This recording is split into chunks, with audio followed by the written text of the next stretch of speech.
Hey guys, this is Coach Tyler here with Momentum Throws. We have Christina Davis. She is a junior thrower from Mansfield High School. This was our first session today, and I'm really excited at her potential. I think she can be really, really, really good at the shot put and the discus. Like I said, today is our first day. So we didn't break down a whole lot of her throw, but we did talk about a few things that can aid in her throw immediately, seeing that she's in the season.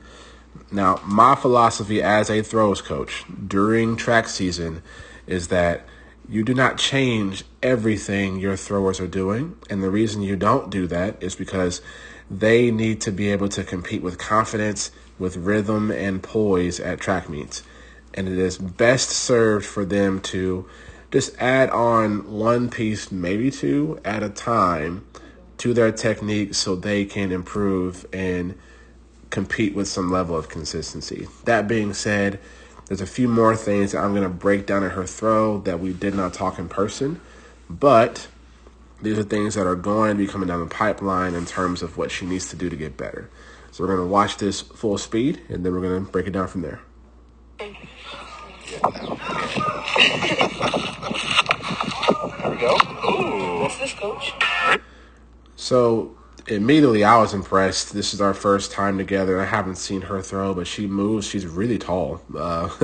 So she moves really well across the ring, and she does some of the base things relatively well. There's a lot of the small details that she hasn't been taught or hasn't gone over or practiced or trained, and that is what she is here for with us. So slowing this down in the back of the ring, the first thing that I really like is her arms are long. She looks balanced, poised, in control.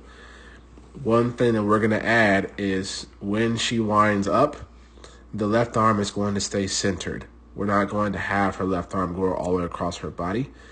And that's just going to simplify the getting left process. I teach as you're opening up around the back, up this way, opening up around the back to reach and get the armpit out past the left knee and toe. That's what I was coached to do by Chris Adams at UTSA, and I haven't changed it since I've learned it. And that's simpler if you're a little more balanced and not leaning over to the right.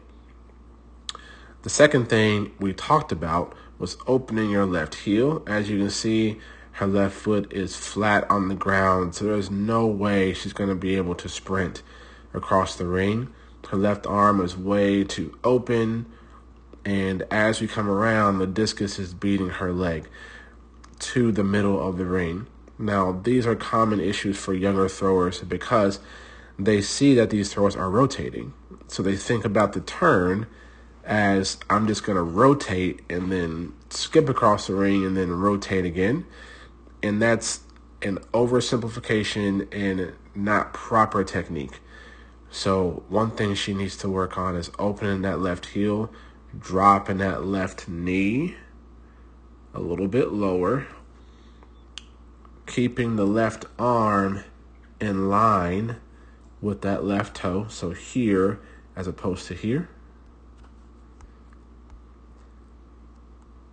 And then keeping the right arm back here, left arm a little more there. So looking for a line like this as her right leg is sweeping around, okay? And that's just something that she'll have to practice and get used to and learn to execute at the back of the ring. But I call those setup drills. So the more setup drills that she can do, the easier that'll get, the better that will set her body up to sprint across the ring. Another thing is her leg, her knee is facing in that direction instead of that direction, instead of that direction, instead of that direction. We're trying to throw here. So we have to get sprinted. We have to get moving in the direction of the sector. She is basically side shuffling or backing into the ring. And because of that, she doesn't feel the momentum across the ring. Now, she gets further across the ring because she's an athlete and because she's tall, but it's not going to be transferable because the drive is not quite there. Left foot is super late, and then her right heel hits the ground, which we definitely want that. We don't want that to happen. Left arm drops. Now, I love this position here. This is great. Her hips are out in front. Her knee is dropped. She's opening up and then pulling the discus through. As you can see, that makes for a really pretty release. But there's a lot of the small details that we're going to address and clean up that is going to make her a lot better discus thrower, and those distances will start to creep up simply because she'll be in better physical positions to accomplish the throw. So again, just to recap, keeping the left arm here as we go in the back, reaching, getting the armpit out past the toe, initiating the right leg sweep just a little bit sooner, holding the left arm. I teach driving down the right sector line if you're a right-handed thrower. So holding the left arm and allowing the knee to drop and then the drive across the ring. Keeping the discus behind.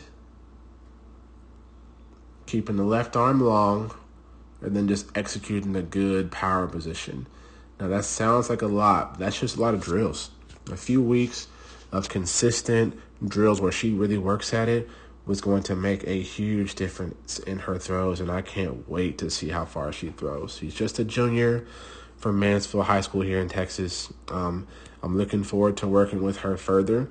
This is just day one, and I promise you by week 2 or 3, her throw and her technique is going to be greatly improved and look a lot different. Great job. Keep it up.